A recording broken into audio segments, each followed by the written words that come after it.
Wish, Chapter 9. Come to my house after school tomorrow, Howard said on the bus the next morning. I have a plan. What kind of plan? I asked. A plan for catching that dog. Wishbone? I said. His name is Wishbone. Howard took a bite of the toast he had brought on the bus with him. Whatever, he said. We still need a better plan than the map. I don't see why we can't. I sat up and grabbed Howard's knee. Don't move, I said. His eyes got wide. What's wrong? Take off your glasses, I said, real slow. Why? Just do it, I snapped, a little louder than I'd meant to. He took his glasses off and then squinted over at me. There's an eyelash right there, I said, pointing to one of the thick lenses. I need it. Why? To make a wish. A wish? If you blow on the eyelash, you get to make a wish. I took the glasses from him and pressed my finger on the lens. Then I held it up so Howard could see the tiny reddish eyelash. See? I said. Then I closed my eyes, made my wish, and blew, sending that eyelash out into the air where it disappeared, probably settling on the floor with clumps of dirt and chewed gum and trampled spelling tests. What'd you wish for? Howard asked. I can't tell you, I said.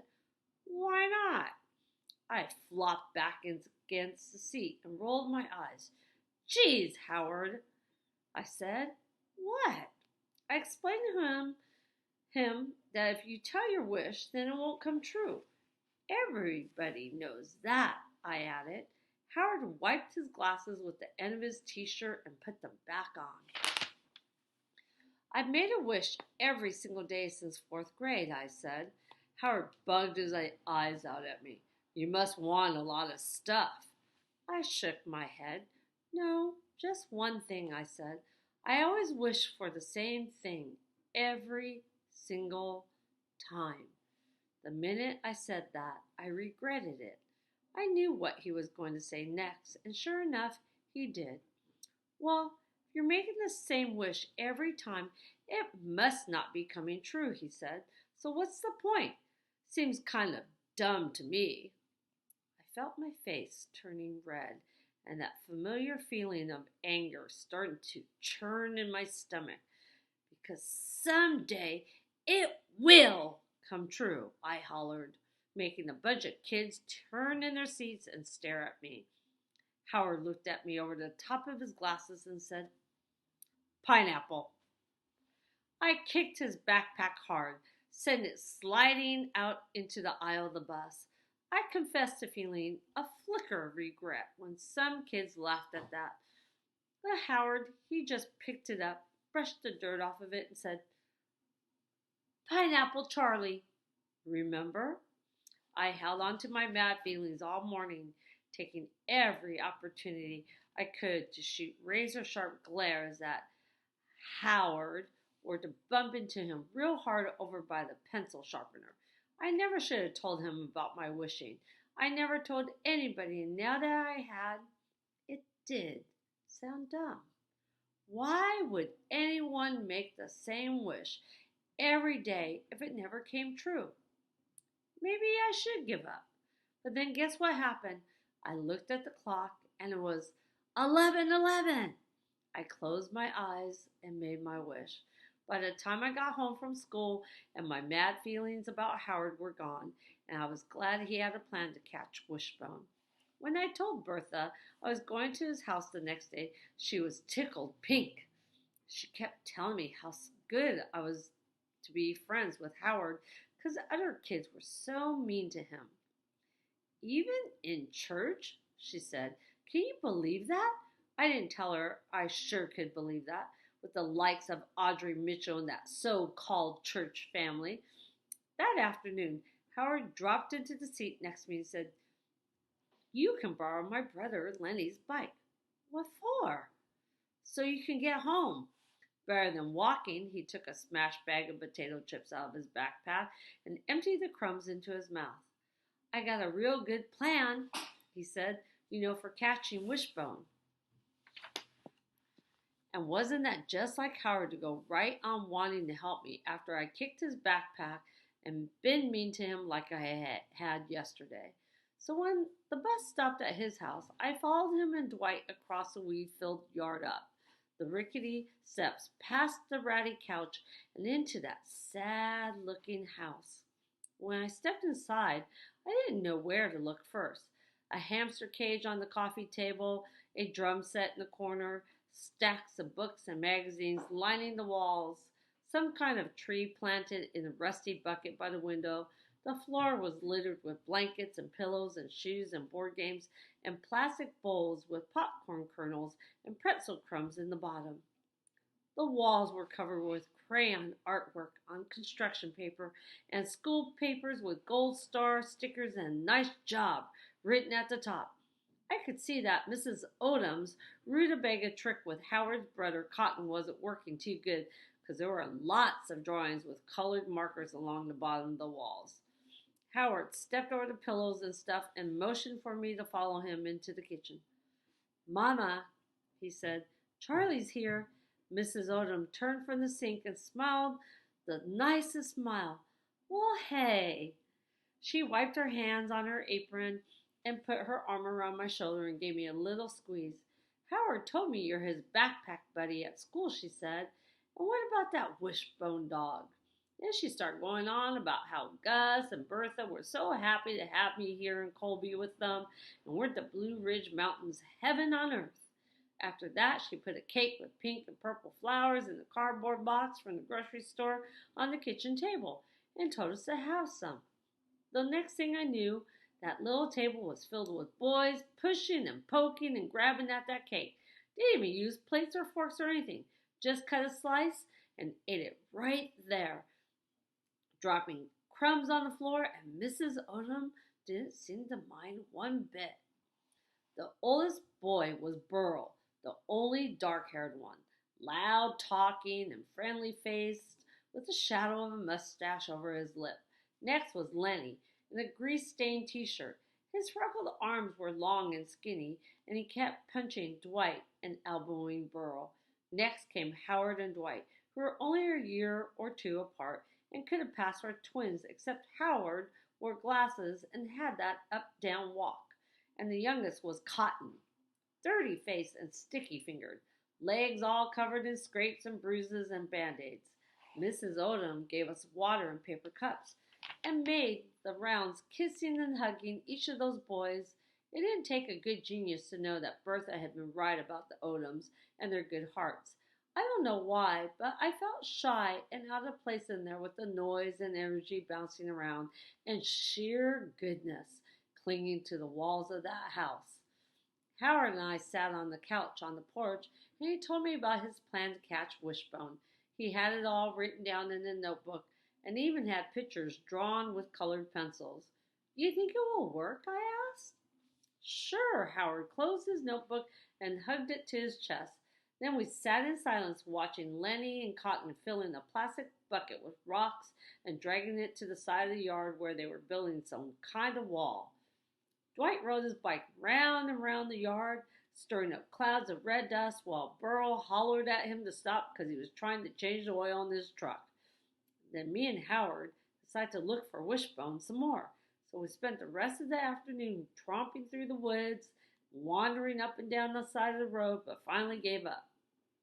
By the time we got back to Howard's house, Mrs. Odom was telling everybody to wash up for supper.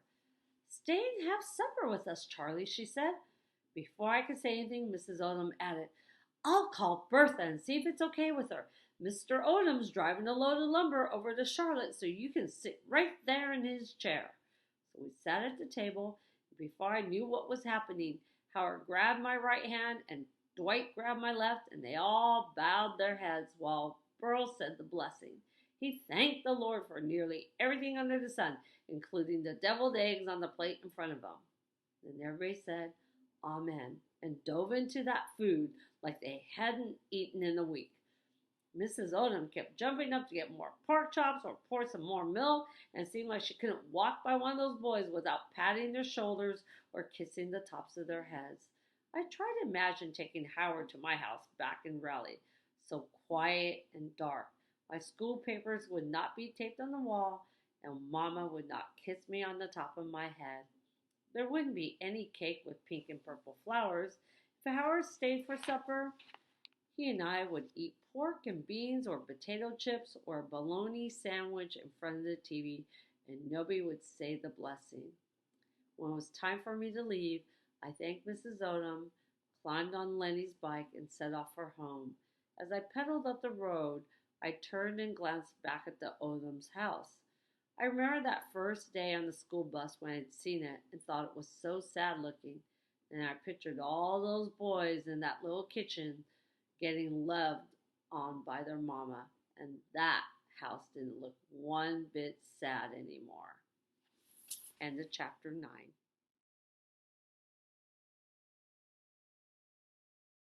Chapter 10. When I got home, I told Gus and Bertha about Howard's plan to catch Wishbone. "We're going to build a great big trap," I said, stretching my arms out to show how big, "with chicken wire from his daddy's workshop." Gus's eyebrows shot up. "A trap, huh?" I nodded. "Well, kind of. More like one of those big dog crates. We're going to put it out at the edge of the woods beside the garden shed, and then we're going to stick branches and leaves and stuff in the chicken wire so it blends in." I went on to explain how we were going to put something good to eat inside the crate, and when Wishbone went in to eat it, we closed the door. "He likes meatloaf," Bertha said, "and hot dogs and bologna." She tossed a couple of pieces of fish stick left over from supper onto the floor for two of the cats. "Now, I don't want to rain on your parade, Charlie, but what if that dog isn't friendly to people? What if he bites? What if he has some kind of dog disease?" "He won't bite. He likes me," I said, ignoring the question about dog disease. "Gus," Bertha said, "tell Charlie about that dog you had when you were a kid." And then she went and told me about Gus's dog named Skeeter, who used to catch rabbits and bring them home for Gus and his sisters to play with. And one time he climbed in the back of a produce truck and ended up all the way down in Hendersonville and showed up on the front porch the next day full of porcupine quills. Right, Gus? Gus nodded. "Right." "And then one time he dug up a hornet's nest," Bertha said. "That dog must have had 9 lives, like a cat." "Must have," Gus said. "Tell her about how he waited for you outside school every day." Bertha scooped up one of the cats onto her lap. "Oh, and tell her about how he used to steal chicken livers right out of the frying pan." "We're going to bore this poor child to death, Bertie," he said, winking at me. "Right, Butterbean?" Gus had started calling me Butterbean sometimes. That made me feel like a baby, but I didn't say anything. Then Bertha told us about some woman in the grocery store who fainted in the cereal aisle. But I wasn't really listening because I was thinking about Wishbone. I pictured him waiting at school for me every day, and then he'd run along beside the school bus like he'd done that day I saw him fighting. Maybe the bus driver would let him on the bus because he was so smart and would do tricks for all the kids. He'd sleep in my bed every night, and I'd sing "Good Old Noah" to him. He'd let me put Jackie's Riley High School t-shirt on him, and maybe even paint his toenails red. I'd teach him to go up to the end of the driveway on Sunday mornings and get the newspaper before church. He'd chase rabbits out of the garden and sit out on the porch with us every night. I still had a little niggle about Mama having a hissy fit when I brought him back to Raleigh with me, but I pushed that aside. By the time Bertha went inside to get a box of graham crackers for us, I was so in love with Wishbone I couldn't hardly stand it. I sure hoped Howard's plan worked. "Let's go set up the sprinkler in the garden," Gus said to me, tugging on his dirty baseball cap. I followed him outside with 3 cats sauntering along behind us. I helped him untangle the hose and drag it out to the garden while he attached the sprinkler to it. I walked up and down the tidy rows of pole beans and squash and tomato plants growing bigger every day. The soft dirt was warm under my bare feet. Suddenly, a ladybug landed on my arm. I put my finger next to it and let it climb on, and then I held my finger up and whispered, "Ladybug, ladybug, fly away home." As I watched that little ladybug fly off into the sky, I made my wish. Jackie called again that night. She told me she put those blue streaks in her hair, and now everybody at school was copying her. "I swear, Charlie," she said, "everybody in Raleigh's got blue streaks in their hair." Then she told me she met some boy who played guitar in a band and had his nose pierced. His name was Cockroach, and her sorta kinda boyfriend Arlo didn't like him. Cockroach? I said, because what else can you say to that? But she just kept on talking.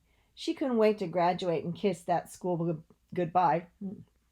She and some girl named Shayla might move to Fort Lauderdale. Shayla's uncle could get them jobs in his Mexican restaurant. But if that didn't happen, she might go to school to be a dental assistant. She sure had a lot of plans, but it seemed like none of them included me. Are you going to come to visit me sometime? I asked in a tiny voice that sounded like a baby. Of course I am, Charlie, she said, as soon as I get time. I guess she had lots of time for Cockroach, but not much time for me. Out on the porch that night, Bertha told Gus about her day while I sent my thoughts zipping through the trees to wherever Wishbone was. I wanted him to know he didn't have to be a stray like me. I wanted him to be mine. Then my mind wandered to the Odoms. I wondered what they were doing right that very minute. I bet they were all piled on pillows on the floor, eating popcorn and playing Crazy Eights. I bet Mrs. Odom was taping her school I bet Mrs. Odom was taping their school papers up on the wall and telling them how proud she was of them. And then she'd have to say rutabaga so Cotton would stop drawing on the wall with markers. Gus interrupted my thoughts when he stood up and stretched and said, "Time to turn in." I hated the thought of another day at school, that awful bus with gum on the seats and kids snickering when I walked by, Mrs. Willoughby frowning at me and tossing my marked-up papers onto my desk with a sigh, the cafeteria with kids flinging peas at each other and ignoring me.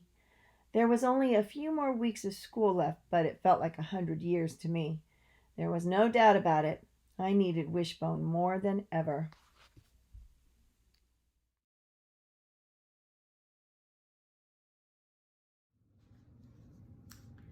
Chapter 11. The next day at school, it seemed like the clock had stopped, and the day was stuck in a never-ending torture of math and social studies and gym. Even lunch and recess were in slow motion. Finally, the dismissal bell rang and I hightailed it to the bus. I plopped down in my usual spot and waited for Howard. He must have been taking his own sweet time because the seats were starting to fill up. The next thing I knew, Audrey Mitchell was making her way up the aisle, cutting her eyes from side to side, searching for a seat. I couldn't believe it when she sat next to me, propping her backpack between us so she wouldn't catch any of my cooties. "You can't sit here," I said. She made an ugly face at me and said, "Yes, I can." "No, you can't," I sort of hollered. She flinched a little and gaped at me. "You can't save seats," she said. "That's the rule." Pineapple, pineapple, pineapple.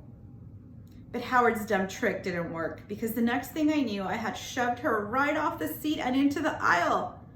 The minute I did it, I regretted it. Everybody liked Audrey. I ought to be bringing her candy bars and telling her how nice her hair looked instead of shoving her onto the dirty bus floor. Luckily, Audrey didn't have a temper like me and Scrappy. All she did was yelp a little, dust herself off, call me crazy, and move to another seat. By the time Howard finally got there, my temper had settled down from a boil to a simmer. He dropped into the seat next to me. "What you fired up about now?" he asked. I looked out the window so he couldn't see my still red face. "I'm not fired up," I said. He pushed his glasses up on his nose and went, Then he dug around in his backpack and pulled out a half cheese sandwich. He took the cheese out, rolled it into a ball, and popped it in his mouth. Then he did the same thing with the bread, rolling it into doughy balls. As the bus made its way through the streets of Colby, I thought about the trap we were going to make to catch Wishbone, and my simmering anger disappeared. In its place was a swirl of excitement. When we got to Howard's, Mrs. Odom was on the porch with Cotton, smiling and waving to the bus driver. Howard, Dwight, and me sat on the porch steps while she asked about our day. Did Miss Willoughby finally get the window fan fixed? Was Dwight's math test hard? Did the PTA sell cupcakes in the cafeteria again? Then Howard whipped some papers out of his backpack and thrust them at her, grinning. "Ta-da!" he said. She made such a fuss over those papers you'd have thought they were made of pure gold. I could practically feel my marked up papers jammed into the bottom of my backpack, weighing heavily on my lap. I wished I had a good one so I could say ta-da too. Howard didn't really need to be my backpack buddy anymore since I knew my way around school and I definitely knew the rules. Instead, he kept offering to help me with some of my schoolwork. I always said no, because what was the use? I wasn't even going to be at that school much longer, I reminded him. His face would droop and he'd say, "You never know, you might be." I ignored that and stuffed my sorry looking papers into my backpack like I didn't even care one bit. But sitting on that porch with Mrs. Odom, I sort of wished I had let him help me some.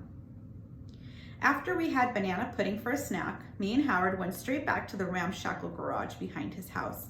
I swear that garage looked like it was going to fall right over, tilting sideways with the door hanging off one hinge. We stepped inside and Howard's daddy looked up from his workbench in the corner. When he stood up, I thought his head was going to go right through the ceiling. He was so tall. He had great big freckled hands and fiery red hair and twinkly blue eyes. He smelled like grass and sawdust and gasoline all mixed together. "Hey there," he said, and his big booming voice bounced around that little garage, practically shaking the saws and shovels right off the walls. I'd seen him at church, mopping his sweaty face with a handkerchief while he belted out, "When the roll is called up yonder." But I never talked to him.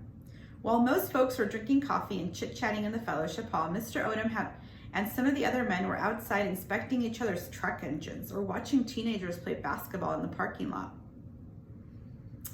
"Well, look at you," he said to me. "You know, you are the spitting image of your mama." My mama? I hadn't expected that. "I am?" I asked. "You sure are. Look just like her." "You mean Bertha?" I said. "Nah, Carla," he said. "Your mama." "You know her?" "Don't really know her," he said. "Only seen her a time or two." "In Raleigh, you mean?" "Nah, up yonder at Gus and Bertha's." He brushed sawdust off the front of his shirt. "Seems like just yesterday, but I reckon it wasn't," he said. "Oh," was all I could think of to say, but my mind was racing. When had Mama been at Gus and Bertha's? How come nobody had ever told me that? "Old Howie here has been talking about you nonstop," he said, winking at Howard. I felt my cheeks burn. Then Mr. Odom said, "So, y'all gonna catch that mangy old hound, are you?" "Yes, sir.